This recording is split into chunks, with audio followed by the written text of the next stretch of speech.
because I want to talk about the Las Vegas Raiders and what they should do with this #1 overall pick. Now, I get it. There's people who are saying, hey, trade back in this draft and go get more players, go get more draft picks and try and improve your roster around your quarterback. And I understand where people are coming from with this. But my thing is this.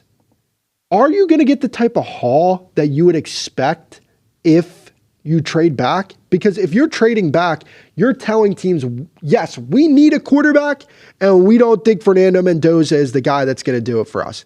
You're telling teams that. So if you don't want to draft this guy #1 overall because you don't think he's worthy of a #1 overall pick, what makes you think other teams are going to want to trade a treasure chest full of assets to go up and draft this guy?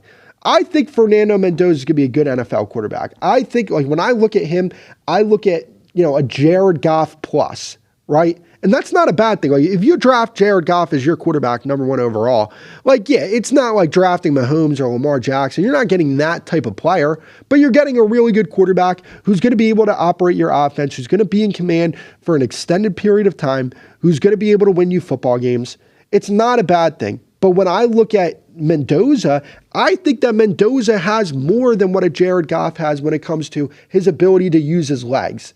And that's where I think the difference is. And if you're telling me like, hey, Jared Goff wasn't a complete statue in the pocket, can actually escape and make things happen with his legs, I'd be like, sign me up. I'd love to have that guy as my quarterback. Unless you can tell me I can get, Mahomes or Allen or Jackson or one of those guys, then yeah, you're telling me Jared Goff and he's more mobile, sign me up. That would be a much better quarterback than the quarterback he is. And he's already, a good quarterback.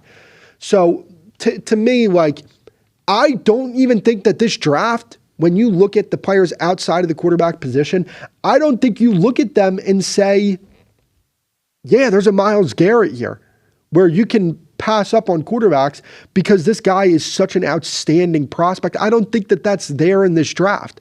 I like Ruben Bain, but I don't love Ruben Bain like as a #1 overall pick type of guy. I don't think he's that. Arvell Reese is a fantastic player, but like, let's just be 100% honest with ourselves.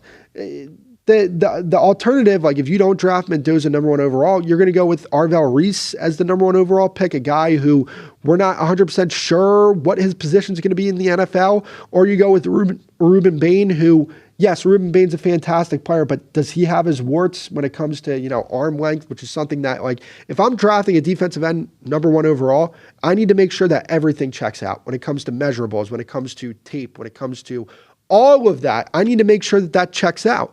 So when I look at that, I don't think that there's a guy that you look at there and say, no, you could pass up on Mendoza to draft this guy. And I don't think that you're going to get the type of return that you would want by trading Fernando Mendoza if you're telling teams, yeah, like he's good, but like we don't want to draft him #1 overall. Like, if you don't want to draft him #1 overall, if you're willing to pass, you guys don't have a quarterback. You guys do not have a quarterback. So if you're going to pass up on this guy as the #1 overall pick, why should we trade up for this guy?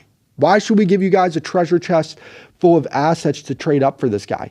And I ultimately think that's where they're going to get into a big time problem when it comes to this, because of the fact that, like Mendoza, that's why I say just avoid the problem in its entirety. Draft Mendoza and just build your team around Mendoza.